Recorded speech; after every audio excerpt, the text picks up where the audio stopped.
Hey Sharks, Miss Paris here, cozied up by the campfire with my friend Sharky and my favorite book. It's called Memoirs of a Hamster. It was written by Devin Scillian and illustrated by Tim Bowers. Isn't he cute? Night 1. My life is perfect. I have a bowl full of seeds, a cozy pile of wood shavings, and room to run. I'm never leaving here.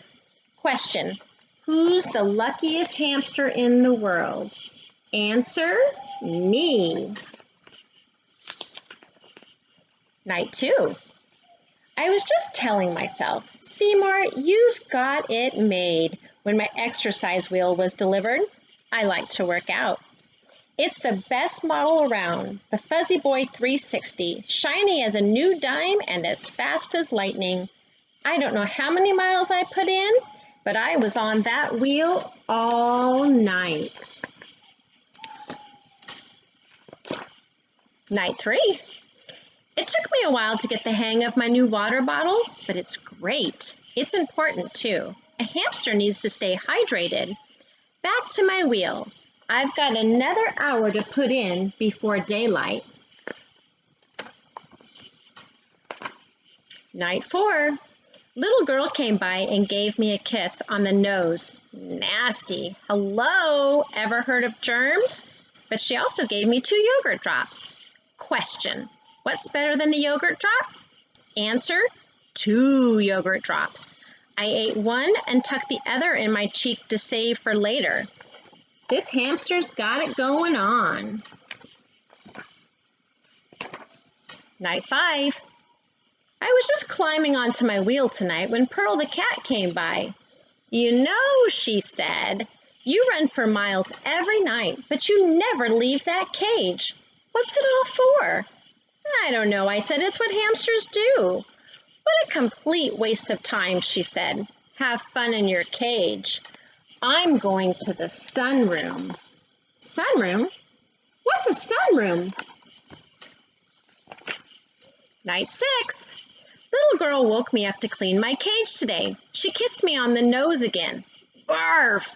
She needs to knock that off. But while she was carrying me around, I realized there's a lot of this house around me that I haven't seen.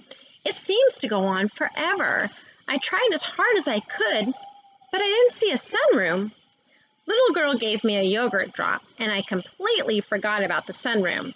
Whatever a sunroom is it better than a yogurt drop? Answer: no.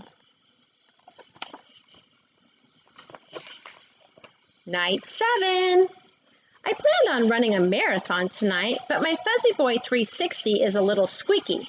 Pearl came over to the cage looking a little annoyed. You really need to get yourself out of there, she said. But why? I asked. I've got my wheel, I've got my seeds, I've got my yogurt drops. You wouldn't need a wheel out here, she said. There's plenty of room to run. The staircase is made of sunflower seeds, and the sunroom is filled with yogurt drops.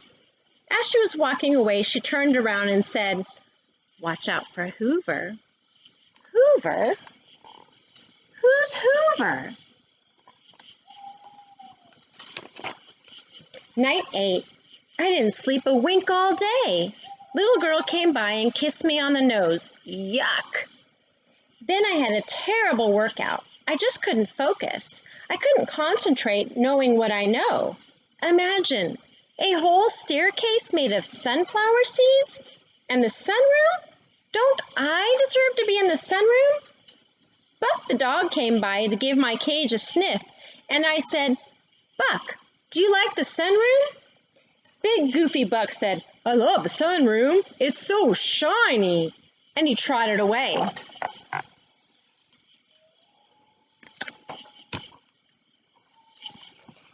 Night 9. No workout tonight. I spent the whole evening putting together a plan. I went over every square inch of my cage, and I think I've got it figured out. Operation Tasty Treat is set for tomorrow night. Hello, staircase. Hello, sunroom. Night 10. Good old Seymour is one smart hamster. My escape went like clockwork. I moved the seed dish. Then I was able to muscle the fuzzy boy to the front of the cage. I had a little trouble climbing the outside of the wheel. It kept spinning and I wasn't getting anywhere. But Sweet Pearl suggested I jam a sunflower seed at the side of the wheel, and it worked. After that, it was easy. I shimmied up the wheel and popped the lid right off. Question: who's going to eat every yogurt drop in the sunroom? Answer: me. Night 11. Note to self: cats are big, fat liars. I'm writing this from under the sofa. One wrong move and Pearl will have me for dinner. For starters, the staircase is not made of sunflower seeds. It's just carpet. It tastes like a sweater. And the sunroom is nice, but there wasn't a yogurt drop in sight. And when I heard Pearl, the big fat liar, say, "Hello, Seymour," I knew something was wrong. She looked really hungry. But all of that time on the wheel paid off. I raced past her and squeezed out of the sunroom just in time. I made it here, but now what? Pearl keeps clawing under the sofa, that big fat liar. I'll probably never see my cage again. Question: who's in big trouble? Answer: me. Night 12. I'm doomed. I'll never make it out of here alive. I can see Pearl pacing back and forth. She says she's looking up recipes.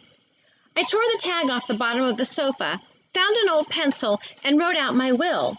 I, Seymour Q. Hamster, being of tired mind and hungry body, leave my fuzzy boy 360 to my 17 brothers.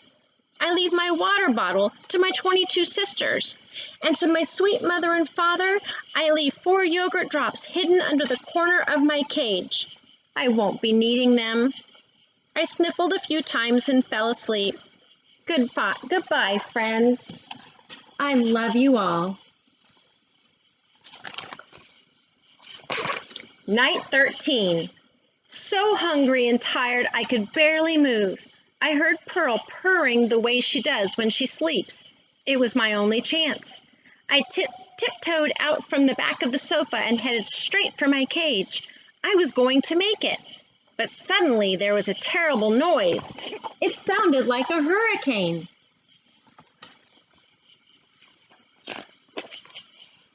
An enormous monster was coming right at me. I looked up at its terrible eyes and read the most frightening word: Hoover! It was trying to suck me inside.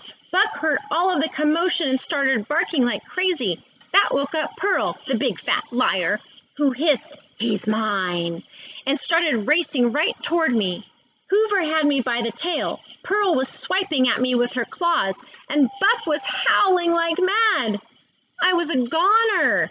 I closed my eyes and waited for it to be over.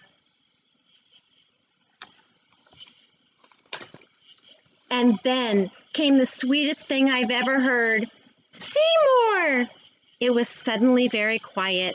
Hoover, Pearl, and Buck stopped in their tracks, and one surprised but very happy little girl got to me first. She kissed me on the nose, a lovely, beautiful, sweet kiss, and I kissed her right back twice.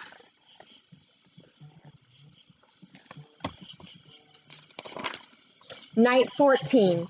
My life is perfect. I have a bowl full of seeds, a cozy pile of wood shavings, and room to run. I'm never leaving here. Question: who's the luckiest hamster in the world? Answer: me. That's the end, boys and girls. Thanks for looking at my story with me.